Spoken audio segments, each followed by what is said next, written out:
मेरे पास 200 मेल्स आए थे एंड उसमें से सिलेक्टिंग वन वाज डिफिकल्ट। आज के पॉडकास्ट में हमने एक ऐसे गेस्ट को इनवाइट किया है जिन्होंने 200 से भी ज्यादा वीडियो एडिटर्स का इंटरव्यू लिया है। वीडियो एडिटिंग बहुत सैचुरेटेड हो गई, तो आपके अकॉर्डिंग हो गई है क्या सैचुरेटेड, या there is demand of video editors? Market saturated नहीं है, मुझे ऐसा लगता है कि लोग कैपेबल नहीं है। Like I will tell you a story. And इस पॉडकास्ट में ना सिर्फ उन्होंने ये बताया है कि क्या क्या most common mistakes video editors करते हैं before applying to any position, but उन्होंने ये भी बताया है कि आखिर आपको कैसे अपने कंपटीशन से स्टैंड आउट करना है। ये सब लोग एडिटिंग तो ऑफर कर ही देते हैं, बट ये एक चीज़ होती है जो बहुत कम लोग दे पाते हैं क्लाइंट को। इस पॉडकास्ट में अभय ने ऐसे क्वेश्चंस का आंसर भी दिया है जो most of the video editors face कर रहे होंगे। लाइक भले ही वो बंदा 4-5 साल से कर रहा है, उसने मेंशन किया 3 साल का एक्सपीरियंस है मुझे वीडियो एडिटिंग में, बट ये वीडियोस आएंगी तो आई विल थिंक कि भाई 3 महीने पहले स्टार्ट किया आपने। So this podcast is gold mine for you if you are getting rejected again and again and if you want to stand apart from your competition. आपको अगर फिर से जीरो से स्टार्ट करना पड़े एंड फिर से वही पोजीशन पे पहुंचना है जहाँ पे आप 1-2 लाख महीने का कमा पाओ, जो आपने बताया कि बहुत इजीली कर सकते हैं। तो फर्स्ट थिंग विल बी कि मैं hi Abhay and thanks for accepting our invitation. Hi, thank you for inviting me.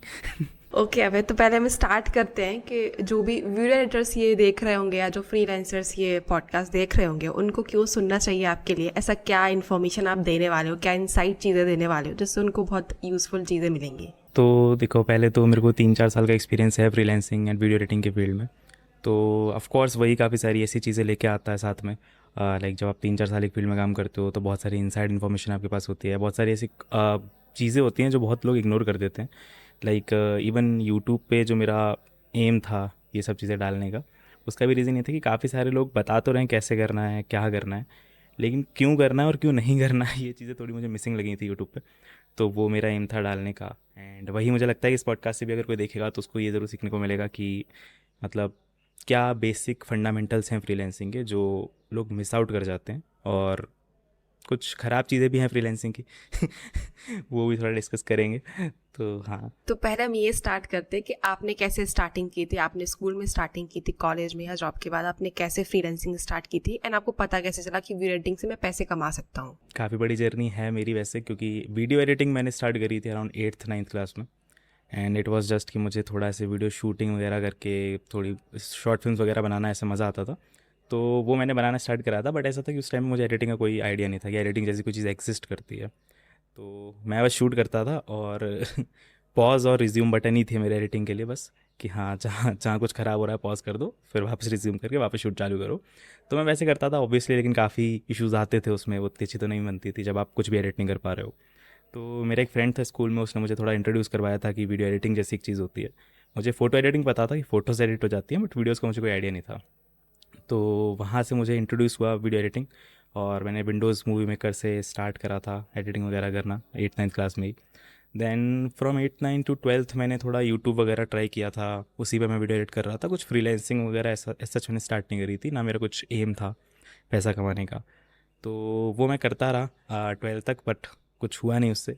Because वही पहले तो मैंने सीरियसली नहीं था यूट्यूब पे, बहुत वेगली कुछ भी डाल रहा था, कुछ बहुत ज़्यादा फोकस था नहीं।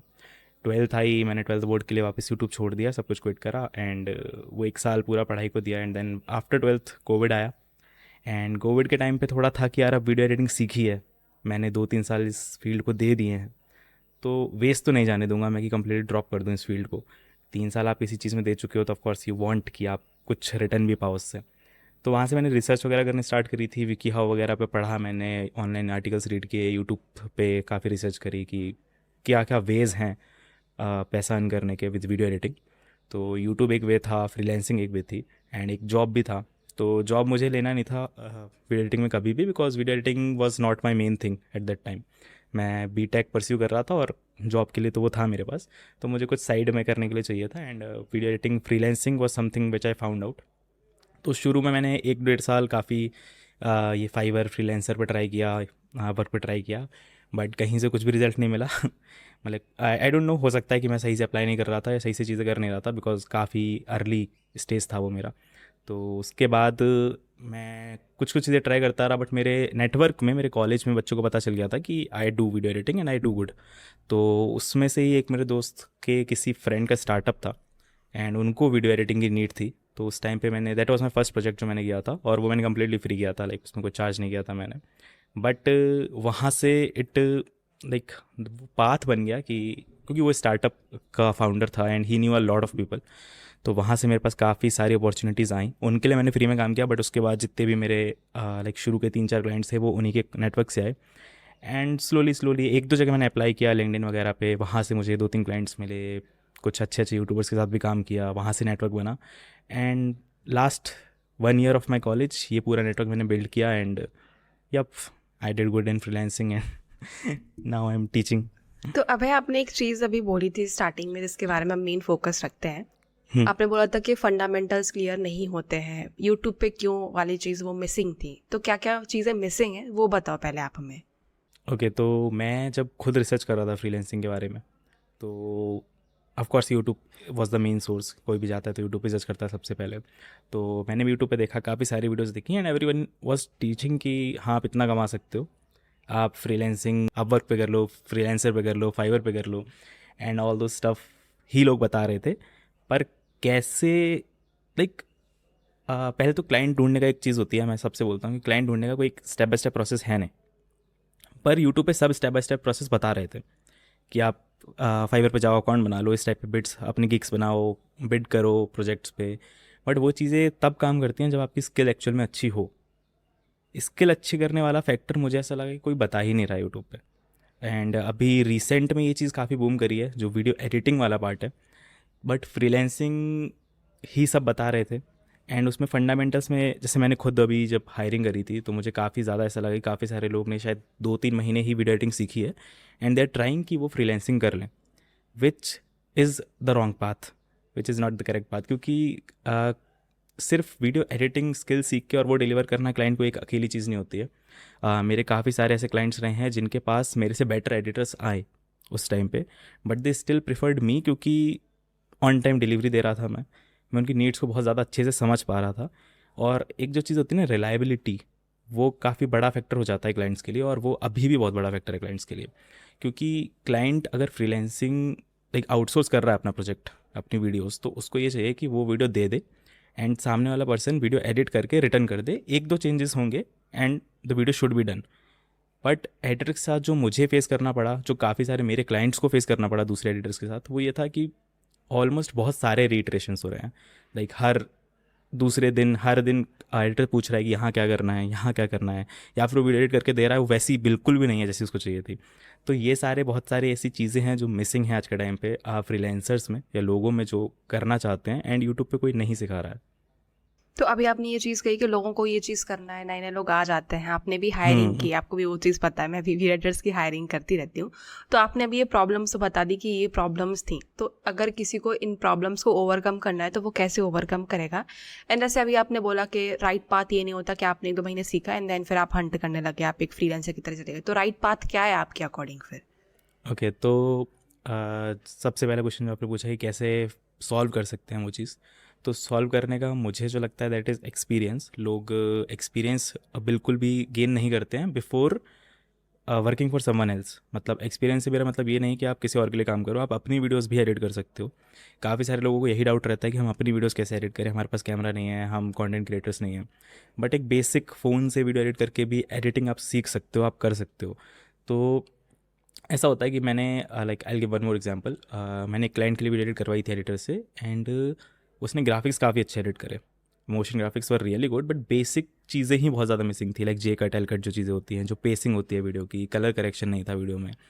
तो वो बेसिक चीज़ें ऐसी होती हैं जो आपको लाइक यूट्यूब पे आप जाओगे तो आपको लोग मोशन ग्राफिक्स सिखा देंगे, आपको कलर ग्रेडिंग सिखा देंगे, लेकिन जे कट एल कट जैसी चीज़ वो भी सिखाते हैं लोग, बट वो कोई जाके इंडिविजुअली सर्च नहीं करता कि ये चीज़ हमें सीखनी है।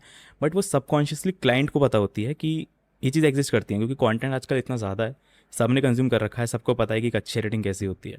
तो जब उसको ऐसी वीडियो डिलीवर होती है जिसमें नॉर्मल बेसिक पेसिंग ही नहीं दिख रही है, तो कुछ ऑफ लगता है क्लाइंट को नहीं पता है भाई क्या ऑफ है क्लाइंट को कोई आइडिया नहीं जे कट एल कट क्या होता है, उसको बस पता है कि कुछ ऑफ हो रहा है वीडियो में। तो ये चीज़ें एक्सपीरियंस के साथ आती हैं। जब आप 1-2 ट्यूटोरियल देखते हो, उनको लेट से रिक्रिएट करते हो, मोस्टली लोगों का जो तरीका होता है वीडियो एडिटिंग सीखने का वो यही होता है कि वो कोई एक शॉट उठाते हैं, कोई रील उठाते हैं या कोई ट्यूटोरियल उठाते हैं यूट्यूब से एंड वो रिक्रिएट कर लेते हैं। पर उसमें तो जो जो चाहिए वो सिखा ही दिया है सामने वाले ने। सही बोला।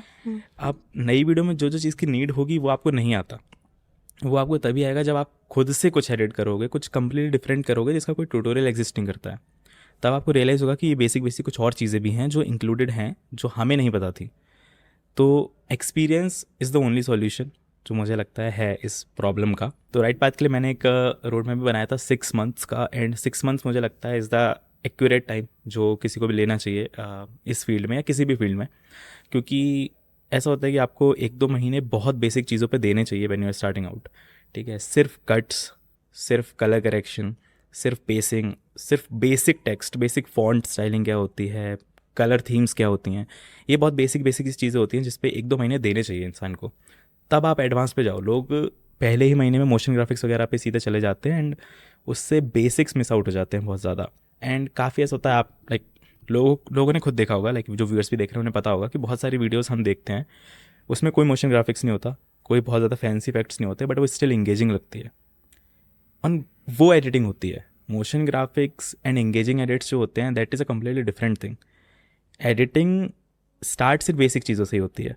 वो motion graphics and editing are two separate things. लोगों ने आजकल बहुत मिला दिया उन दोनों को कि मोशन ग्राफिक्स को एडिटिंग में काउंट करने लगे हैं, but motion graphics different field है। तो एडिटिंग जो चीज़ होती है वो पेसिंग डिफाइन करती है वीडियो की, वो इंगेजमेंट डिफाइन करती है वीडियो की, एंड वो बेसिक चीज़ों से ही आती है कि आप कट्स कहाँ लगा रहे हो, आपका ऑडियो कहाँ स्टार्ट हो रहा है, आपका म्यूज़िक कहाँ स्टार्ट हो रहा है, कहाँ म्यूज़िक बंद हो रहा है, ये भी बहुत इंपॉर्टेंट होता है। तो वो चीज़ें आपको 2-3 महीने जब आप बेसिक्स पे देते हो, फिर आप थोड़ा सा एडवांस पे जाते हो कि आप कलर ग्रेडिंग वगैरह सीख लो, आप ऑडियो एडिटिंग सीख लो, आप साउंड इफेक्ट सीख लो कैसे मैटर करते हैं, फिर आप मोशन ग्राफिक्स वगैरह पे जाते हो, तब ज़्यादा बेटर तरीके से आप डिलीवर कर पाते हो चीज़ों को। तो अभी आप बोल रहे हो मोशन ग्राफिक्स वगैरह आजकल आफ्टर इफेक्ट्स भी लोग सीख रहे हैं, मतलब वो चाहते हैं कि हम आफ्टर इफेक्ट्स भी सीख लें, हम सब कुछ सीख लें, उसके बाद फिर हमें अच्छा खासा क्लाइंट मिल जाए। तो आपके अकॉर्डिंग क्या कि हमें आफ्टर इफेक्ट्स भी सीखने चाहिए, हमें ये सारी चीज़ें सीखनी चाहिए, हम बेसिक सॉफ्टवेयर सीख के भी अर्न कर सकते हैं एज अ वीडियो एडिटर? तो मैंने 3 साल फ्रीलांसिंग करी एंड मैंने शुरू के 2 साल आफ्टर इफेक्ट्स यूज़ ही नहीं किया अपनी फ्रीलांसिंग जर्नी में मुझे आता था बट कभी क्लाइंट के लिए मैंने यूज़ नहीं किया after effects, like it was never needed.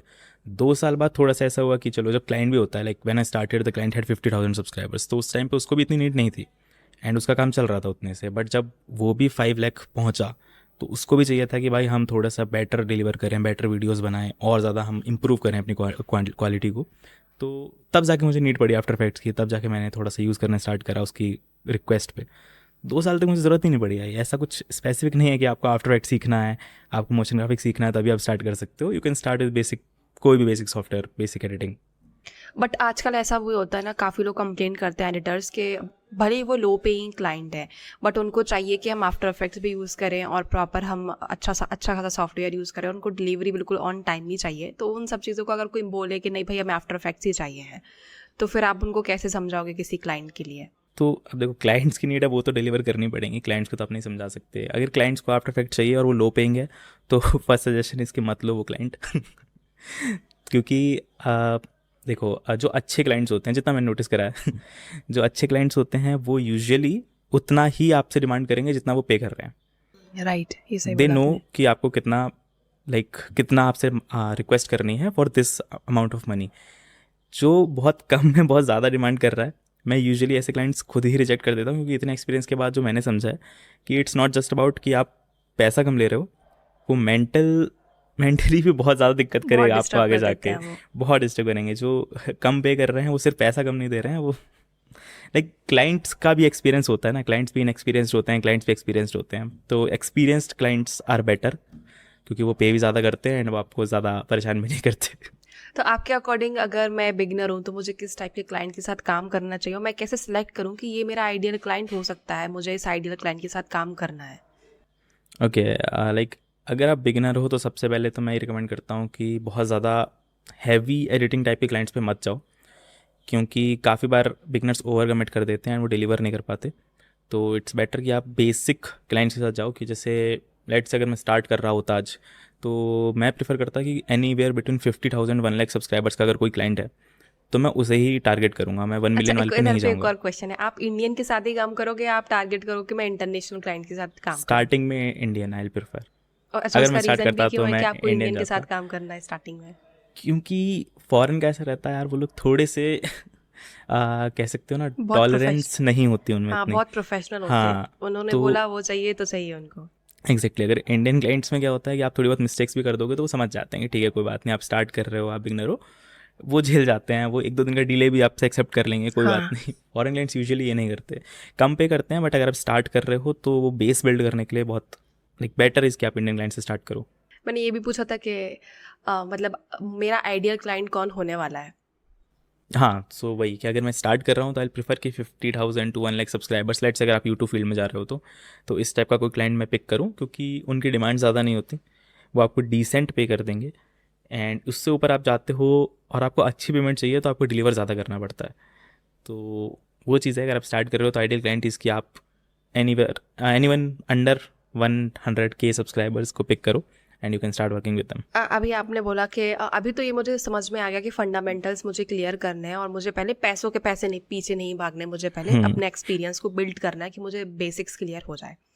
But अब अगर मेरे बेसिक्स क्लियर हो गए हैं, मैं मुझे काफ़ी टाइम हो गया है काम करते हुए, अब लेकिन सबसे बड़ी प्रॉब्लम यही आ रही है कि मुझे अपना फर्स्ट क्लाइंट नहीं मिल रहा है, और अगर फर्स्ट क्लाइंट मिल भी जाता है तो वो फ्लो कैसे मैं मेंटेन कर सकता हूँ।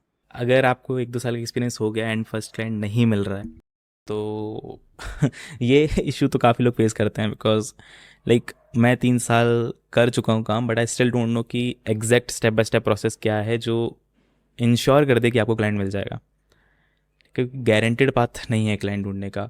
क्योंकि मेरे को मेजरली रेफरल से मिले हैं, तो मुझे इवन कोल्ड मेल्स का भी उतना आइडिया नहीं है। बट हाँ, क्लाइंट मिल गया है अगर फर्स्ट, तो फ्लो मेंटेन करने का एक तरीका है, और वो ये है कि deliver the best you can. क्योंकि आज तक मेरे जितने क्लाइंट्स रहे हैं, it was very hard for me to leave those clients, not for the clients to leave me. तो ऐसा क्यों? वो ऐसा इसलिए क्योंकि वही जो फंडामेंटल्स मैंने वाली चीज़ बताई, मैंने पूछा 2-3 क्लाइंट से, like there was one client, जब मैंने जॉब ज्वाइन करी थी तो थोड़ा हेक्टिक शेड्यूल हुआ था and I wanted to quit. तो देयर वाज वन क्लाइंट जो छोड़ना ही नहीं चाह रहा था, like even after 3-4 months of quitting वो स्टिल रिवर्ट बैक कर रहे थे कि अगर आपके पास टाइम हो तो if you can start again. तो मैंने उससे पूछा कि भाई क्या हो गया, लाइक यू हैव एडिटर जो मुझसे बेटर ग्राफिक्स आपको दे रहा है, तो इशू क्या है? तो इशू वही था कि भाई टाइमली डिलीवरी एक चीज़ होती है, एक जो ट्यूनिंग बन जाती है क्लाइंट के साथ आपकी, कि वो क्या कह रहा है वो आपको समझ में आ रहा है, वो क्या चाह रहा है आपको समझ में आ रहा है। एंड वो रिट्रेशन वाली चीज़ जो मैंने कही थी कि वो मुझे वीडियो देख के फ्री माइंड रह सकते हैं कि भाई 2-3 दिन में मुझे फाइनल वीडियो मिल जाएगी और मैं अपलोड कर सकता हूँ। तो वो जो मेंटल रिलायबिलिटी है ना क्लाइंट के लिए, वो चीज़ बहुत मैटर करती है। एंड अगर वो आप डिलीवर कर पा रहे हो, वो सेटिस्फेक्शन आप दे पा रहे हो क्लाइंट को, तो अगर आप किसी यूट्यूबर के साथ काम कर रहे हो, लेट से उसके 3-4 लाख सब्सक्राइबर्स हैं, तो उसके नेटवर्क में बहुत सारे यूट्यूबर्स होंगे जो सेम लेवल पे होंगे या थोड़े ऊपर नीचे होंगे। तो अगर आप अच्छा काम डिलीवर करते हो तो आपको रेफरल्स मिलते हैं, एंड दैट हैपन्स। क्योंकि मेरे साथ बहुत हुआ है, मैंने एक क्लाइंट से स्टार्ट किया था and I got 3-4 from referrals, फिर वहाँ से 4-5 ऐसे करके 20-25 क्लाइंट्स हो गए सिर्फ रेफरल से। तो रेफरल्स मेरे ख्याल से एम करना चाहिए किसी को भी जो स्टार्ट कर रहा है। First client is bit hard, but किसी भी तरीके से आप कोल्ड ईमेलिंग कर रहे हो, आप वर्क फ्रीलांसर से कर रहे हो, आप लिंक्डइन पे अप्लाई कर रहे हो, आप ट्विटर पे ढूंढ रहे हो, कुछ भी करके आप फर्स्ट क्लाइंट ले लेते हो, तो उसके बाद वो सेटिस्फैक्ट्री रिजल्ट्स देना, भले आपको ओवर वर्क करना पड़े पहले क्लाइंट के लिए ओवर डिलीवर करना पड़े, जितना आप चार्ज कर रहे हो उससे ज़्यादा, लेकिन कुछ भी करके you should satisfy him to that most level, ताकि रेफरल्स आपको मिले आगे जाके। ओके, तो अभी एक ये बात भी होती है कि मैंने काफ़ी टाइम पे ऐसे सुना है कि मान लो 2 एडिटर्स हैं, फॉर एग्जांपल मैं भी हूँ और आप भी हैं, और हम सेम ही क्लाइंट को जाके पिच कर रहे हैं, तो हम कैसे स्टैंड कर सकते हैं अलग वीडियो एडिटर से, जिससे हम हाई पेइंग भी बन जाए, और इवन हाई पेइंग ना बने तो हम एटलीस्ट क्लाइंट तो आ जाए। तो हम कैसे अपने आप को अलग डिफाइन कर सकते हैं बाकी एडिटर से? ओके, तो मैं अपने पर्सपेक्टिव से ही बताऊंगा ये चीज़, क्योंकि वैसे तो दूसरा पर्सपेक्टिव तो नहीं मालूम मुझे, लेकिन जो मेरा लाइक कोशिश रहती है क्लाइंट के सामने, वो ये रहती है कि मैं उसे ये कैसे दिखा सकता हूँ कि मैं कुछ ऐड कर रहा हूँ उसकी चीज़ में। Like as a video editor आप सिर्फ वीडियो एज एडिट करके देते हो क्लाइंट को, दैट्स इट। बट अगर आप क्लाइंट को और चीज़ें सजेस्ट कर सकते हो जिससे उसका शूट बेटर हो जाए, जिससे उसकी स्टोरीज़ बेटर हो जाए, जिससे उसका कंटेंट बेटर हो जाए। एंड ये चीज़ क्योंकि मैं खुद कंटेंट क्रिएशन की फील्ड में हूँ तो मुझे थोड़ा बहुत आइडिया है, आई डोंट नो सिर्फ जो वीडियो एडिटिंग फील्ड में है उसे कितना आइडिया होगा। बट अगर आप जेन्युइनली इंटरेस्टेड होकर उसके कंटेंट में आप कुछ सजेशंस दे पा रहे हो, आप कुछ रिकमेंड कर पा रहे हो, तो वो एक यूनिक सेलिंग पॉइंट दे देता है आपको कि एक क्लाइंट चाहेगा कि इसको मैं चूज़ करता हूँ because he is interested in my work.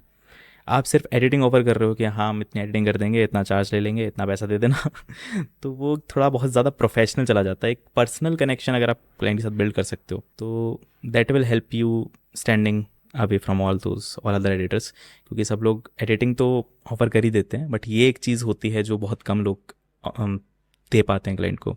And what about के वो अपडेट वगैरह कुछ आपका ऐसा भी लगता है कि अगर मान लो मैं एडिटर हूँ और मैं प्रॉपर अपडेट दे रही हूँ कि आपकी वीडियो 80% फिनिश हो गई है, अभी मिल जाएगी आपकी वीडियो, या ऐसा है वैसा है, तो इससे भी कुछ इम्पैक्ट पड़ता है क्या ओवर डिलीवर करने से? इससे पड़ता है, बट आई सजेस्ट कि इतना ज़्यादा नहीं करना चाहिए ये चीज़। 3-4 बार आप अपडेट देते हो, लाइक अगर आपका 4 दिन का प्रोजेक्ट है एंड आप डेली अपडेट्स दे रहे हो कि आज वीडियो इतनी फिनिश हो गई and I will deliver with in 2 days, तो वो चीज़ अच्छी है, ताकि क्लाइंट को हमेशा ये ना लगे कि भाई अपडेट नहीं आ रहा है, कुछ अपडेट नहीं आ रहा, और क्लाइंट सामने से पोक करेगा तो आपको भी अच्छा नहीं लगेगा। तो इट्स बेटर कि आप खुद ही बता दो। बट हाँ, हर चीज़ का अपडेट दोगे तो थोड़ा सा क्लाइंट भी इरिटेट हो जाएगा, तो वो चीज़ भी अच्छी नहीं होती। बट हाँ, डेली अपडेट्स आप दे सकते हो, that will be better. Okay. And what about कि हम थोड़ा सा ओवर डिलीवर कर सकते हैं, तो वो ओवर डिलीवर भी हमें कैसे करना है? ओके, ओवर डिलीवरी इसकी, मान लो आपने चार्ज करा है किसी चीज़ का एंड आपने चार्ज इस हिसाब से करा है कि उसमें कलर ग्रेडिंग नहीं ऑफर करोगे आप, या मोशन ग्राफिक्स ऑफर नहीं करोगे, बट कहीं एक दो जगह आपको लगता है कि यहाँ पे सच में बहुत इंप्रूव हो जाएगी वीडियो अगर मैं ये चीज़ ऐड कर दूँ, तो ये नहीं होना चाहिए। जब आप स्टार्ट कर रहे हो अर्ली स्टेज में, ये नहीं होना चाहिए कि यार ये चीज़ ऐड करने के मेरे को पैसे लेने हैं अलग से, मैं अलग चार्ज करूँगा, वो मत करो। आप उतने ही चार्ज में वो चीज़ ऐड कर दो, because as a video editor we know कि इतना ज़्यादा टाइम नहीं लगेगा उस चीज़ में 1 घंटा आधा घंटा आप एक्स्ट्रा दे दोगे तो वो चीज़ हो जाएगी। बट क्लाइंट को आप फिर दिखा सकते हो कि हाँ यहाँ पे ये चीज़ अच्छी लग रही थी तो वी एडिड दिस, तो वो क्लाइंट को एक सबकॉन्शियसली एक चीज़ ऐड करता है कि हाँ भाई अच्छा बंदा है, इसके साथ और काम किया जा सकता है आगे। तो वो बताना भी है कि देखो मतलब हमने ये चार्जेस भी हाँ ऑफ इंक्लूड नहीं कोर्स, किया वो था। तो नहीं, चार्जेस इंक्लूड करना इस पे लाइक डायरेक्टली बोलना नहीं सही रहेगा, बट हाँ इनडायरेक्टली यू कैन से कि this was not included but we thought कि यहाँ पे अच्छी लगेगी ये चीज़, so we added it on our own. Okay okay. And what are the other thing जो आपको लग रही है कि आज के टाइम पे वीडियो एडिटर्स बहुत लैग कर रहे हैं? जैसे अभी बहुत सारा न्यूज़ भी आती रहती है, काफ़ी लोग वीडियोस बनाते रहते हैं कि वीडियो एडिटिंग बहुत सैचुरेटेड हो गई, तो आपके अकॉर्डिंग हो गई है क्या सैचुरेटेड, या there is demand of video editors? मुझे नहीं लगता, like I will tell you a story ऐसा कि मेरा एक दोस्त है जिसके साथ मैं एजेंसी स्टार्ट कर रहा हूँ, वही है, and what we thought was we tried experimenting one thing कि वीडियो एडिटिंग जॉब्स का क्या सिनेरियो है मार्केट में। एंड क्योंकि हम करेंटली बेंगलोर में हैं तो वी हैड अपॉर्चुनिटीज़ कि हम कंपनीज़ में जाके बात कर सकते हैं, तो हमने इंडीड पे अप्लाई करा ऐसे रैंडमली 3-4 जगह, and my friend went to one interview and वो रेज्यूमे नहीं लेके गया उसने पोर्टफोलियो नहीं दिखाया पोर्टफोलियो नाम पे उन्होंने सिर्फ अपना यूट्यूब चैनल दिखा दिया जिस पे 8-10 वीडियोज़ हैं। सो बेसिकली हमने बहुत ज़्यादा ऐसे ट्राई हार्ड नहीं किया कि हमें वो सिलेक्शन मिल जाए, but we still got the offer of 40,000 per month. तो तब हमें ऐसा लगा कि यार इतना सैचुरेटेड नहीं है, लाइक अगर हमने बिल्कुल ट्राई नहीं किया, लाइक जो पर्सन था उसको वो हमें जानता भी नहीं था, he didn't know our work, हमने बस यूट्यूब की 8 वीडियोस दिखाई एंड ही फाउंड इट कि हाँ अच्छी हैं, और उन्होंने हमें दे भी दिया offer. 40,000 per month is a good अगर आप स्टार्ट कर रहे हो तो। राइट। तो नहीं है सैचुरेटेड मुझे नहीं लगता। जो चीज़ लोग मिस आउट कर रहे हैं वो यही होता है कि हाँ फर्स्ट थिंग, मेरे पास 200 मेल्स आए थे एक काम के लिए, एंड उसमें से सिलेक्टिंग वन वॉज डिफ़िकल्ट। तो मार्केट सैचुरेटेड नहीं है, मुझे ऐसा लगता है कि लोग कैपेबल नहीं हैं। काफ़ी सारे एडिटर्स ऐसे हैं क्योंकि एक्सेसिबल बहुत है ये चीज़, कोई भी आज एडिटिंग स्टार्ट कर सकता है, तो काफ़ी सारे लोग स्टार्ट कर दिए हैं, बट उस लेवल तक पहुंचना कि आप डिज़र्व करो एक अच्छा क्लाइंट, वो थोड़ा टाइम लेता है। आप स्पीड रन नहीं कर सकते एक्सपीरियंस को। ये तो आपने सही बोला। सो व्हाट यू फाउंड, आपने हायरिंग भी करी है वीडियो एडिटर्स की, तो आपको क्या लगता है कि यार काम भी किया होगा आपने अदर एडिटर्स के साथ, तो आपको क्या लगता है यार इतने सारे, अगर मान लो मैं अप्लाई कर रही हूँ एज अ वीडियो एडिटर कहीं पे भी, किसी एजेंसी ओनर के लिए या किसी भी यूट्यूबर के पास, तो आपको क्या लगता है कि ये चीज़ें करोगे तो तुम डेफिनेटली सिलेक्ट हो सकते हो, तुम्हारे चांसेस हो सकते हैं सिलेक्ट करने के, और ये चीज़ें तुम्हें बिल्कुल भी नहीं करनी है? बिल्कुल भी नहीं करनी है, उसमें मैं बोलूँगा ChatGPT जनरेटेड मेल्स मत भेजो एंड जो चीज़ करनी है उसमें ये होता है कि आप जब थोड़ा सा लेट्स से अगर मेल्स में आप स्टैंड आउट करने की बात कर रहे हो, तो मेल्स में पोर्टफोलियो ही आपका स्टैंड आउट करता है। एंड पोर्टफोलियो के लिए ऑलरेडी जो मैंने वीडियो बताई थी उसमें मैंने बताया था कि काफ़ी डाइवर्स रखना अपने पोर्टफोलियो का बेटर होता है क्लाइंट के लिए, क्योंकि आपको नहीं पता क्लाइंट को क्या चाहिए। लाइक जब मैंने भी हायरिंग डाली थी तो मैंने कुछ स्पेसिफाई नहीं किया था कि मुझे किस टाइप की हायरिंग चाहिए। अगर मैंने स्पेसिफाई किया होता तो थोड़े स्पेसिफिक पोर्टफोलियोज आना ठीक है, दैट वाज ओके, बट जब मैंने कुछ स्पेसिफाई नहीं किया था तो आई वाज एक्सपेक्टिंग कि थोड़ा डाइवर्स पोर्टफोलियोज आएंगे, बिकॉज मेरे पास भी 4-5 क्लाइंट्स थे, अलग अलग काम था, आई डिडंट न्यू कि मैं क्या स्पेसिफाई करूँ यहाँ पे। तो वहाँ मुझे काफ़ी सारे 1 वीडियो पोर्टफोलियोज आए तो इसमें सिर्फ एक ही वीडियो थी। काफ़ी सारे ऐसे पोर्टफोलियोज आए जो शायद मैं जब वीडियो एडिटिंग स्टार्ट कर रहा था बहुत, तब 10-20 सेकंड के जो हम वीडियो शुरू में बनाते हैं ना, एक इफेक्ट ट्राई करने के लिए तो उस टाइप की वीडियोस आई। तो ये सब चीज़ें जब आप भेजोगे तो थोड़ा सा अनप्रोफेशनल लगता है वो मुझे। भले ही वो बंदा 4-5 साल से कर रहा है, उसने मेंशन किया 3 साल का एक्सपीरियंस है मुझे वीडियो एडिटिंग में, बट ये वीडियोस आएंगी तो आई विल थिंक कि भाई 3 महीने पहले स्टार्ट किया आपने तो पोर्टफोलियो को डाइवर्स करना बहुत ज़रूरी है और कैटेगराइज करना बहुत ज़रूरी है, क्योंकि डाइवर्स आप रख भी दोगे बट आपके पोर्टफोलियो में अगर 50 वीडियोज़ हैं तो I don't know what to see. As a client मैं जब 200 मेल्स देख रहा हूँ तो एक मेल पे मैं कितना टाइम स्पेंड करूँगा। तो इट्स वेरी इंपॉर्टेंट कि आप क्रिस्प रखो पहले तो अपना मेल जो आप कंटेंट लिख रहे हो, एंड आप अपने पोर्टफोलियो को कैटेगराइज करके रखो, ताकि मुझे पता हो कि हाँ लॉन्ग फॉर्म का फोल्डर ही है, मैं लॉन्ग फॉर्म के फोल्डर के अंदर जा रहा हूँ, उसके अंदर कुछ स्टाइल्स लिखी हुई हैं, जैसे अली अब्दाल स्टाइल एक होता है, एक डॉक्यूमेंट्री स्टाइल होता है, वो स्टाइल कैटेगराइज है, मैं उस स्टाइल का फोल्डर खोलूँगा और मुझे स्पेसिफिक जो मुझे चाहिए मैं वो देख सकता हूँ कि हाँ इस बंदे को ये आता है, इसने ये करा हुआ है। एंड ऐसा नहीं है कि आप हर स्टाइल को अपने पोर्टफोलियो में डालो ही, सिर्फ पोर्टफोलियो बनाने के लिए आप हर स्टाइल एडिट करके डाल रहे हो, वो चीज़ अच्छी नहीं है। आप कोई एक स्टाइल आपको अच्छे से आती है तो आप उस स्टाइल के ही क्लाइंट्स को अप्रोच करो, इट्स नॉट नेसेसरी कि आप सारे स्टाइल्स डालो ही। और अच्छा, मतलब आपने ये बता दिया यही करना चाहिए और ये नहीं करना चाहिए, वो दोनों चीज़ें आपने इंक्लूड कर दी हैं। और भी क्या चीज़ें आपको लगती हैं कि यार ये चीज़ें करने से शायद वो और ट्रस्टवर्दी बन जाते हैं या उन पे जल्दी, मतलब ऐसा भी होता है, मैंने काफ़ी लोगों से सुना है कि जो पोर्टफोलियो बनाते हैं वो फोल्डर्स में बनाते हैं, rather देन आप एक वेबसाइट पोर्टफोलियो बना सकते हो या आप कोई ऐसी जगह बना सकते हो जहाँ पे बार बार फोल्डर्स ना खोलना पड़े। तो आपके अकॉर्डिंग पोर्टफोलियो कहाँ बनानी चाहिए? ओके, तो वेबसाइट वाले पोर्टफोलियोज आर ऑलवेज बेटर, लेकिन जब लोग स्टार्ट कर रहे होते हैं तो ऑफकोर्स वो नहीं कर सकते, and everyone doesn't know how to make a website. तो Behance होता है, then we have one more, there was cards also, is there cards. तो उस पर भी काफ़ी लोगों ने पोर्टफोलियोज भेजे, एंड हाँ आई से कि गूगल ड्राइव से ज़्यादा प्रोफेशनल लगता है जब आप उसे खोलते हो फर्स्ट व्यू में, लेकिन हाँ उसके अंदर वीडियोस भी अगर उस लेवल की हों तो तो हाँ वेबसाइट थोड़ा सा ट्रस्टवर्दी ज़्यादा बनाता है, थोड़ा सा प्रोफेशनल ज़्यादा लगते हो आप। एंड उसके अलावा ट्रस्टवर्दी वगैरह बनने के लिए यार मेल्स में तो आई डोंट थिंक आप कुछ ज़्यादा कर सकते हो, मेल्स काफ़ी लिमिटेड चीज़ होती है। बट अगर हाँ एक बार क्लाइंट को फॉलोअप करा या क्लाइंट ने आपको फॉलोअप करा, सैम्पल वीडियोज़ अगर मांगी हैं तो वहाँ पे आप दिखा सकते हो कि आप कितना डिज़र्व करते हो, एंड वहाँ पे होता है कि आप कितना फास्ट डिलीवर कर रहे हो, आप कितना बेटर समझ पाए हो, अपने रेफरेंस के कितना क्लोज रखा है वीडियो को, आपने क्रिएटिवली क्या चीज़ ऐड करी है वीडियो में। ये सब चीज़ें डिफाइन करती हैं कि आप कितने यूनिक हो एंड आप कितना डिज़र्व करते हो। और आपके हिसाब से, अगर जैसे आपने मुझे बताया था कि 6 महीने तुमको लगाने हैं सिर्फ फंडामेंटल सीखने में, सारी चीज़ें करने में, एक मैंने डिसेंट सी पोर्टफोलियो बना ली है, तो आपके अकॉर्डिंग एज अ एडिटर मैं कितना कमा सकता हूँ स्टार्टिंग के फेज़ में, देन इंटरमीडिएट फेज़ में, और देन जब मैं बहुत अच्छा एडिटर बन जाऊँ तो मैं कितना कमा सकता हूँ? तो ओके, आपने डिसेंट पोर्टफोलियो बना लिया है एंड एडिटिंग भी आपको अच्छी आती है, तो जब आप स्टार्ट करते हो तो आई कीप इट रियलिस्टिक। जब आप स्टार्ट करते हो तो 20 to 30 a month is enough. अगर आपको इतना मिल रहा है, इतना आप जनरेट कर पा रहे हो क्लाइंट्स के थ्रू, तो ख़राब नहीं होता, क्योंकि आजकल हो ये गया है, ठीक है मैं भी करता हूँ, काफ़ी सारे यूट्यूबर्स करते हैं कि हम लैक्स पर मंथ लिखते हैं टाइटल में, एंड पीपल थिंक कि वो स्टार्ट करेंगे और डायरेक्टली वो 2 lakh 3 lakh per month generate करने लगेंगे, विच इज़ नॉट ट्रू। तो जब आप स्टार्ट करते हो तो 20-30 के per month is good amount, आप उससे स्टार्ट कर सकते हो। जब आपको 1-2 साल का एक्सपीरियंस हो जाए, you can move to 50-60-70,000 a month. फिर थर्ड स्टेज जो होती है इसके बाद, हाँ आप अगर अच्छे क्लाइंट्स के लिए कर रहे हो, आप फॉरेन क्लाइंट्स में मूव कर जाते हो, आप 2-3 फॉरेन क्लाइंट्स के साथ में डील करते हो, तो आप 1.5-2 लाख 3 लाख पर मंथ भी जनरेट कर सकते हो बीइंग अ सोलो फ्रीलांसर। जब आप अब इसकी नेक्स्ट स्टेज होती है एजेंसी, उस पर आप जब जाते हो तो कोई लिमिट नहीं है, कोई कैप नहीं है।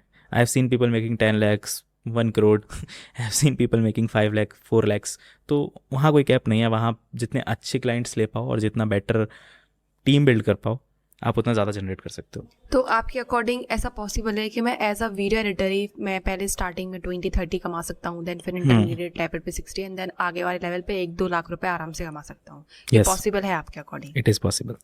ओके, तो इसका do you have any road map to do this? Road map होता है सिर्फ फर्स्ट क्लाइंट तक का।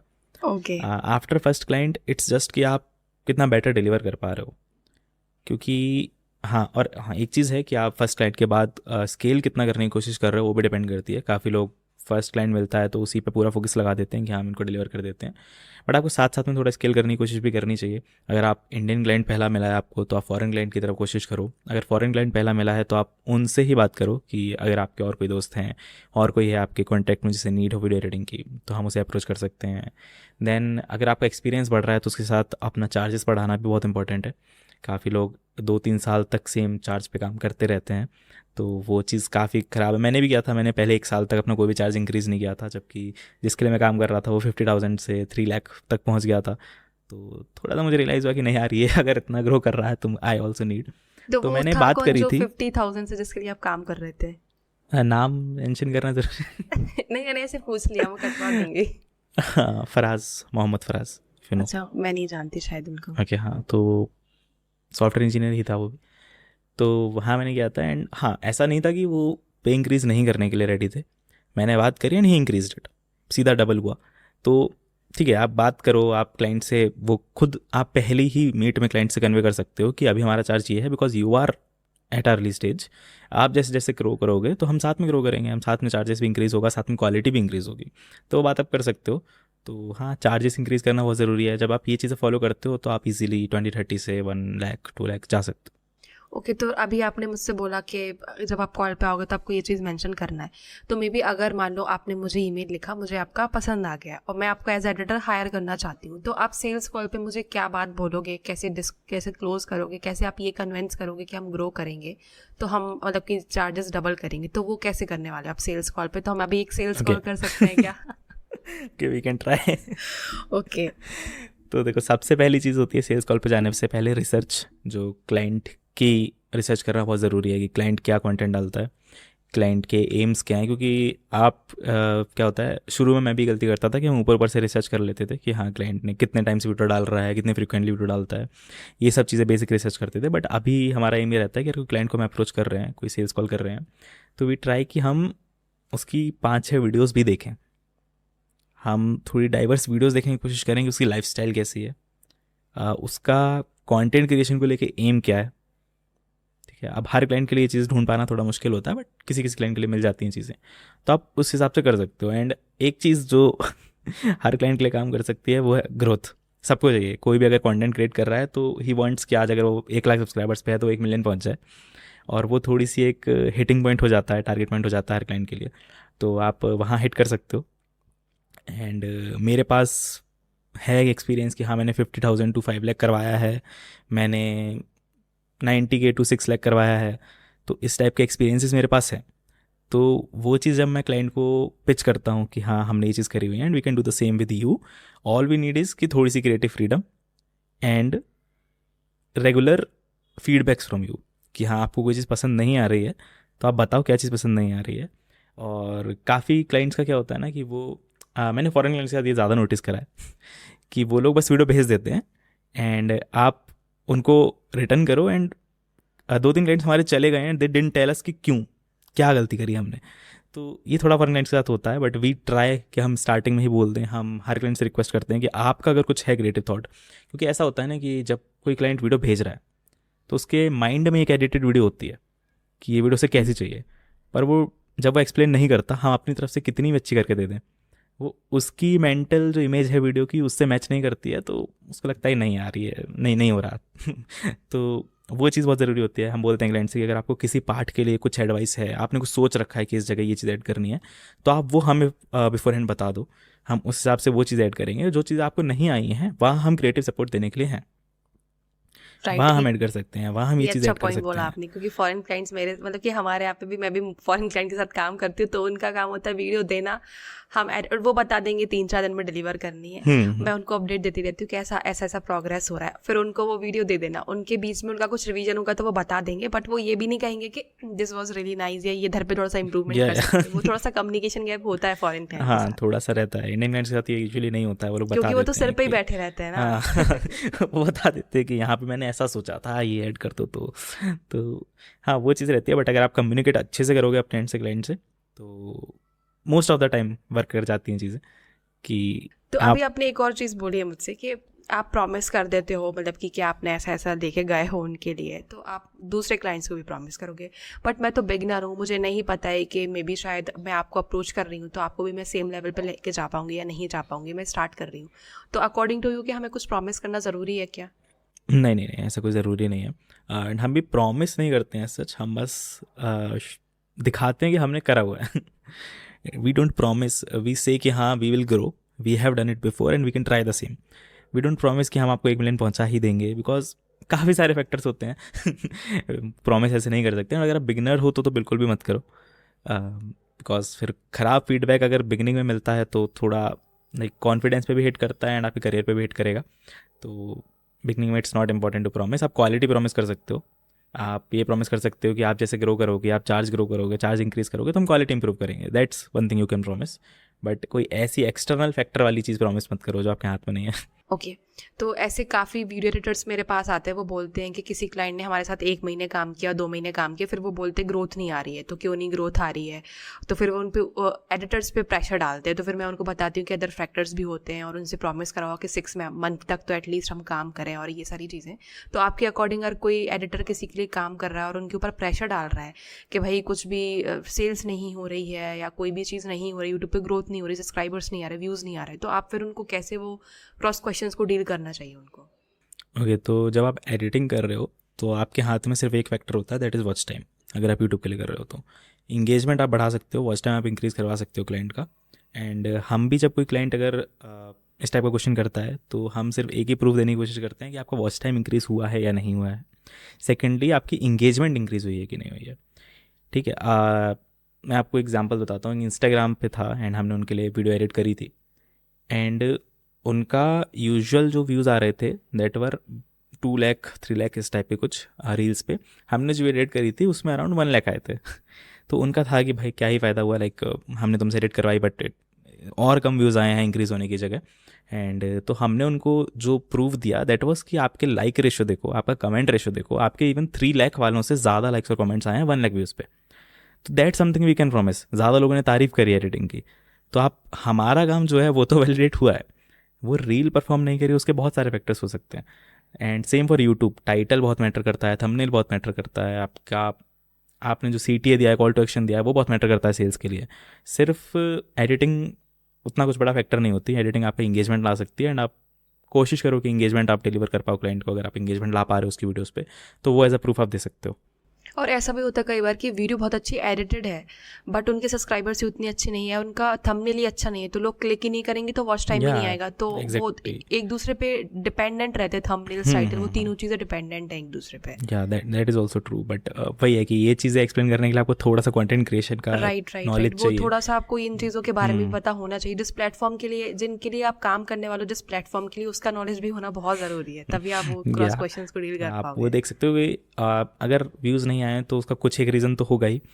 तो आप वो रीज़न अगर फाइंड आउट कर पाओ थोड़ा प्रीवियस वीडियोस से एनालाइज करके कि हाँ इस वीडियो का टाइटल सही नहीं था उतना, या फिर इस वीडियो थंबनेल इतना अच्छा नहीं था, या इंट्रो तो चलो आपके हाथ में है, आप सही करवा सकते हो। बट अगर आपको लगता है कि इंट्रो क्लाइंट ने अच्छा नहीं कराया, इस पर इंगेजमेंट नहीं आएगी, तो इट्स बेटर कि आप बोल दो क्लाइंट से कि ये चीज़ आप रीशूट कर लो या ये चीज़ इस तरीके से कर लो। क्योंकि मैं अपने एंड से कोशिश करूँगा इसको बेस्ट बनाने की, but there are some things जो नहीं इम्प्रूव हो सकती एडिटिंग में। तो वैसी चीज़ें होती हैं, दैट्स ऑल। लाइक आप अब कोई क्लाइंट बहुत ही पीछे पड़ गया है कि क्यों नहीं आ रहे व्यूज़, तो फिर फिर छोड़ तो दो। उससे बोलो कि टाटा बाय बाय। हाँ। और कुछ? ओके प्रथम, आप काफ़ी कुछ चीज़ें बता पा रहे हो हमारे लिए कि क्या क्या चीज़ें इंसाइटफुल हैं जो हेल्प करेंगी वीडियो एडिटर्स के लिए। बट अभी आपको अगर फिर से ज़ीरो से स्टार्ट करना पड़े एंड फिर से वही पोजीशन पे पहुंचना है जहाँ पे आप 1-2 लाख महीने का कमा पाओ, जो आपने बताया कि बहुत इजीली कर सकते हैं, तो आप क्या रोड मैप अपनाने वाले हो? According to you, road map तो बहुत सारे सबके अलग है, बट अकॉर्डिंग टू यू आपका रोड मैप क्या होने वाला है? ओके, अगर मेरे को ज़ीरो से स्टार्ट करना पड़े तो the first thing will be कि मैं 3-4 महीने दूंगा एडिटिंग में, सिर्फ एडिटिंग को सीखने के लिए। एंड जब मेरे को एडिटिंग बेसिक आ जाएगी, देखो 2 टाइप की गलतियाँ होती हैं। कुछ लोग होते हैं जो 1-2 हफ्ते सीख के क्लाइंट ढूंढना स्टार्ट कर देते हैं, और कुछ लोग होते हैं जो 1-2 साल तक लगे रहते हैं, उनको लगता है कि परफेक्ट ही कर लूँ मैं अपनी स्किल तभी क्लाइंट ढूंढूँ। आपको दोनों में ही नहीं आना है, आपको मिड में रहना है। आपको बेसिक्स सीख लेने हैं इतने कि आप एक यूट्यूब वीडियो एडिट कर पाओ। किस टाइप की यूट्यूब वीडियो मैटर नहीं करता, आप एक अगर वीडियो एडिट करके यूट्यूब पे डिलीवर कर पा रहे हो तो you are ready for freelancing. तो जब आप वो कर लेते हो तो उसके बाद आजकल लिंक्डइन एंड ट्विटर काफ़ी अच्छे सोर्सेज हैं फॉर क्लाइंट्स, तो आप वहाँ जाके अप्लाई कर सकते हो। आप अपने नेटवर्क में ट्राई कर सकते हो कि किसी को नीड हो। ये काफ़ी लोग सोचते हैं कि हमारे नेटवर्क में या हमारे दोस्तों में कौन ही है जिसको वीडियो एडिटिंग की ज़रूरत होगी या किसी को आइडिया नहीं है वीडियो एडिटिंग का, पर ऐसा नहीं होता है। काफ़ी बार एक मुझे जो पहला क्लाइंट मिला था वो अपने दोस्तों के थ्रू ही मिला था। अगर मैंने इंस्टाग्राम पे शेयर ना करा होता, अगर उन लोगों को नहीं पता होता मेरे कॉलेज में कि मैं एडिटिंग कर लेता हूँ, तो शायद स्टार्ट ही नहीं होती मेरी freelancing journey. That's how I can put it. तो आप अपने नेटवर्क में मैं नेटवर्क में करूँगा अपने चीज़ें पब्लिश। उसके बाद अपवर्क, फ्रीलांसर, फाइवर तो हैं ही जहाँ आप ट्राई करते रहो एंड वहाँ गिग्स बना के रखो। वहाँ से भी काफ़ी क्लाइंट्स आते हैं लोगों को। मेरे को उसका एक्सपीरियंस थोड़ा कम है, बट हाँ अगर मैं दोबारा स्टार्ट करूँगा तो ज़रूर लूँगा because that is a place जहाँ पे आप रेगुलर क्लाइंट्स ले सकते हो। आपको एक बार वो बिल्ड करनी है प्रोफाइल एंड आपको रेगुलर क्लाइंट्स आएंगे, आपको हर बार अप्रोच करने की ज़रूरत नहीं है। Then cold emailing is one thing जिस पर मैं 1-2 महीने देता सीखने के लिए कि कैसे काम करती है, क्या साइकोलॉजी है कोल्ड ईमेलिंग की, वो सब चीज़ें। एंड जब आप इन सब प्लेटफॉर्म्स पे हर जगह कॉन्स्टेंटली डेली ट्राई करोगे तो मुझे नहीं लगता 1-2 महीने से ज़्यादा टाइम लगेगा कोई क्लाइंट मिलने के लिए।